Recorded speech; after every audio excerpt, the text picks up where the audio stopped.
Welcome back दोस्तों। Hope you doing great. तो आज हम एक्सप्लेन करने वाले हैं एक romantic drama American survival film Adrift 2018 which have 6.6 rating on IMDb and Rotten Tomatoes पे इट्स वोपिंग 69% फ्रेश।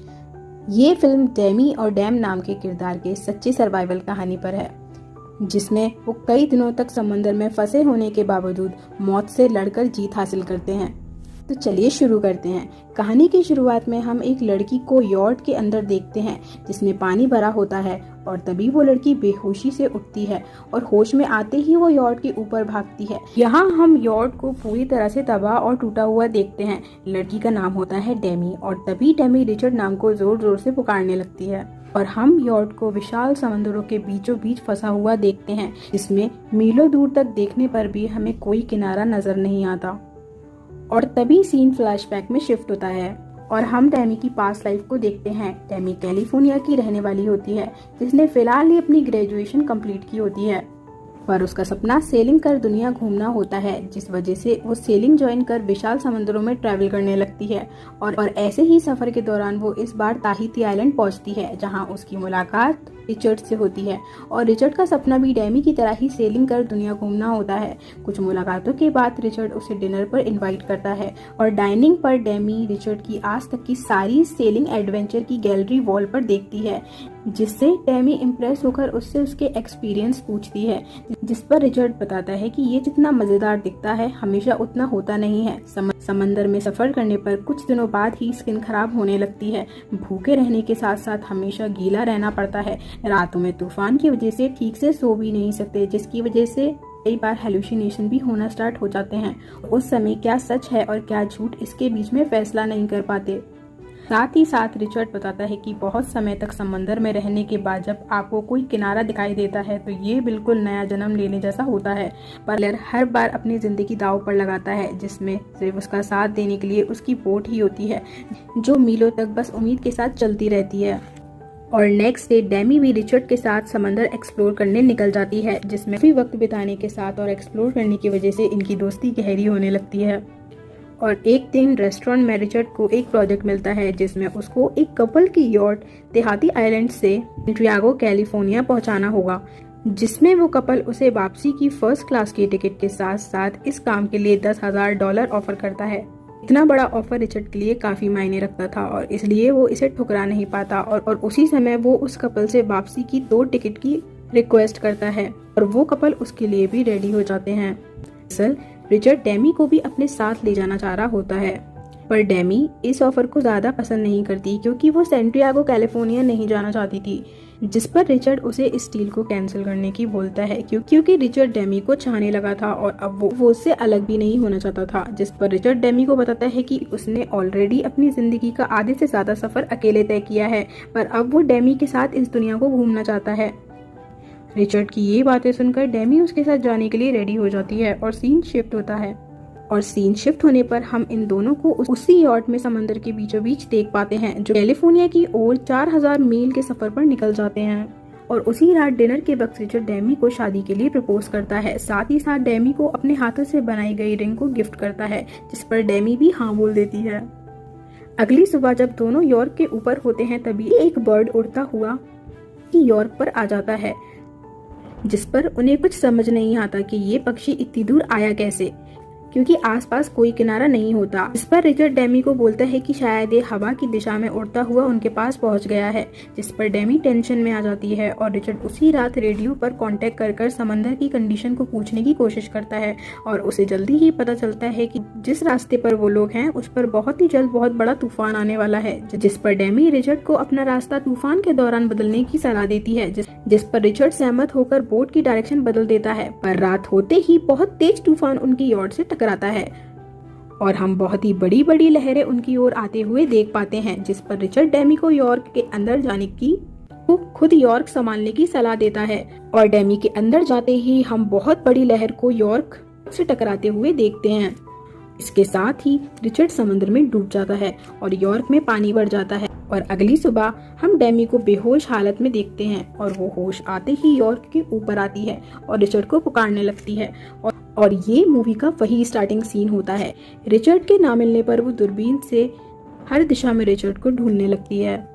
दूरबीन से दूर दूर देखने पर भी उसे कोई शिप और जमीन दिखाई नहीं देती, पर उसे रेडियो का ख्याल आता है और वो रेडियो से कांटेक्ट करने की कोशिश करती है, पर समंदर में फंसे होने की वजह से इस जगह उसे कोई नेटवर्क नहीं मिलता और बहुत कोशिशों के बाद भी कुछ हासिल ना होने पर डेमी इमोशनली टूट जाती है और घायल होने की वजह से वो एक बार फिर बोट पर ही बेहोश हो जाती है और इस बार होश में आने पर वो दूरबीन से बहुत दूर लाइफ बोट पर रिचर्ड को देख पाती है। रिचर्ड के पास पहुंचने के लिए वो अपनी यॉट को स्टार्ट करने की कोशिश करती है। यॉट तूफान के कारण कई जगह से क्रैक हो गई होती है, जिस पर डेमी तैर कर रिचर्ड के पास जाने लगती है, पर पीछे मुड़ने पर डेमी रियलाइज करती है कि उसकी यॉट उससे दूर जा रही है और उसे सर्वाइवल करने के लिए यॉट की जरूरत होती है, तो वो यॉट को छोड़कर नहीं जा सकती थी, इसलिए वो वापस आती है। अब डेमी यॉट को ठीक कर रिचर्ड के पास जाने का फैसला करती है और तभी डेमी क्रैक्स पर टेप लगाना स्टार्ट करती है और मोटर की हेल्प से यॉट में भरा पानी बाहर निकालने लगती है। फिर आखिर में वो डायरेक्शन पोल को ठीक करने की कोशिश करती है, जिस पर बहुत मुश्किलों के बाद भी वो नाकामयाब होती है, पर रिचर्ड के ख्याल से वो बहुत मुश्किलों के बाद पोल को ठीक करने में कामयाब हो जाती है और यॉट पानी में बहने लगती है। वो रिचर्ड के पास पहुंचती है, जहां रिचर्ड उल्टी बोट के सहारे फंसा हुआ होता है, पर रिचर्ड का पैर इस कदर घायल होता है कि वो तैर भी नहीं सकता है, इसलिए डेमी खुद तैरकर उसे यॉट तक लेकर आती है और रस्सियों की मदद से उसे ऊपर चढ़ा लेती है। इस पर हम रिचर्ड को बहुत ज्यादा सीरियस हालत में देखते हैं। हालात इस कदर खराब होते हैं कि रिचर्ड बोल भी नहीं पा रहा होता है, साथ ही उसकी रिब्स भी ब्रेक हो गई होती हैं। वो अपना सफर एक बार फिर कंटिन्यू करते हैं, पर यॉर्क टूटी होने के कारण वो ना उसे स्पीड दे सकते थे ना ही डायरेक्शन, और ये जल्दी ही रियलाइज करते हैं कि ये पूरी तरह से रास्ता भटक चुके हैं। साथ ही वो समंदर के ऐसे रास्ते पर है जहाँ कोई भी शिप नहीं गुजरता। तभी डेमी समझ जाती है कि शायद उनका अंत ऐसे ही हो जाएगा, जिस पर रिचर्ड उसे हिम्मत देकर उसका हौसला बढ़ाता है। पर जिस रास्ते पर यॉर्क जा रही होती है उसकी तरफ हवा उल्टी होती है, जिस वजह से यॉर्क आगे नहीं बढ़ पाती, इसलिए ये लोग हवा की दिशा में जाने का फैसला करते हैं। हालांकि ऐसा करने पर उनका सफर 500 मील और बढ़ जाएगा, पर कोई ऑप्शन ना होने की वजह से ये दोनों फैसले पर हामी भरते हैं। कई दिनों तक हम इन्हें हवा की ओर बहते हुए देख पाते हैं और ये दोनों जल्दी ही रियलाइज करते हैं कि इनके खाने का स्टॉक किसी भी वक्त खत्म हो सकता है, इसलिए रिचर्ड उसे मछलियों को खाकर सरवाइव करने का कहता है, जिस पर डेमी वेजिटेरियन होने की वजह से कतराती है, पर वो सच्चाई से मुंह भी नहीं फेर सकती थी और वो समंदर से मछलियां लाने का फैसला करती है, पर वो नाकामयाब होकर यॉट पर वापस आ जाती है। अब इनका पानी भी खत्म होने वाला होता है, जिस पर इनकी किस्मत इनका साथ देती है और उसी वक्त बारिश होना स्टार्ट हो जाती है।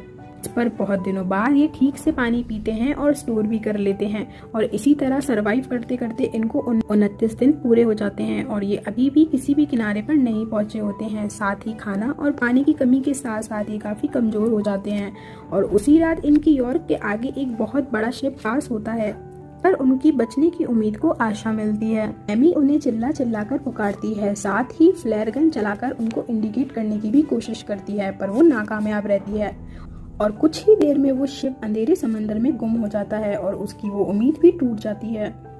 अगले दिन रिचर्ड का घाव देखने पर डेमी उसे और ज्यादा खराब कंडीशन में आती है। चोट पकने के साथ साथ रिचर्ड को बहुत तेज फीवर भी आ रहा होता है और मौसम को देखकर डेमी समझ जाती है कि एक बार फिर वो जल्दी ही तूफान से टकराने वाले हैं, पर इस बार तूफान ज्यादा तेज नहीं आता और ये सरवाइव कर लेते हैं।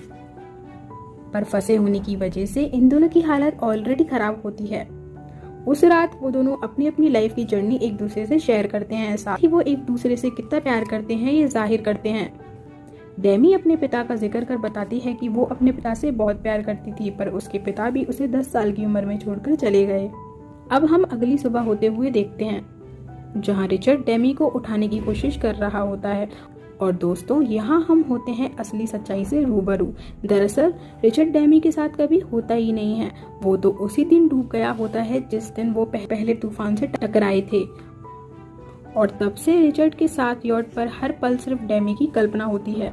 डेमी इस बार रिचर्ड को बोलती है कि तुम जा सकते हो और वो इस बार सच्चाई को एक्सेप्ट कर लेती है। साथ ही साथ वो ओशियन में जाकर फिश पकड़कर फूड अरेंज करने में भी कामयाब होती है।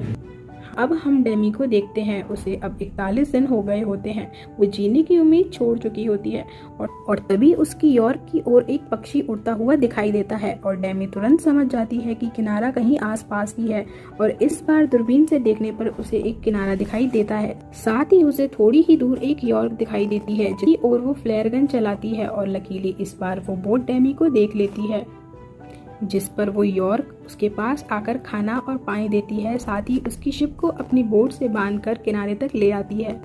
सीन शिफ्ट होता है। कई समय बीत गया होता है। डेमी रिकवर होने के बाद एक बार फिर देहाती आइलैंड आती है और वो रिचर्ड की बोट के अंदर जाती है। वो रिचर्ड की बोट के अंदर जाने पर उन्हीं फोटो को देखती है जो लम्हे उन्होंने साथ बिताए थे। पिक्चर देख वो एक बार फिर उन लम्हों को याद कर जीने लगती है और ऐसा होते ही उसकी आंखें आंसुओं में डूब जाती हैं। वो बहुत रोती है और एंड सीन में हम उसे समंदर के किनारे खड़ा देख पाते हैं जिस पर वो रिचर्ड की दी हुई रिंग रिचर्ड की याद में ओशियन में बहा देती है और इसी तरह ये कहानी खत्म हो जाती है।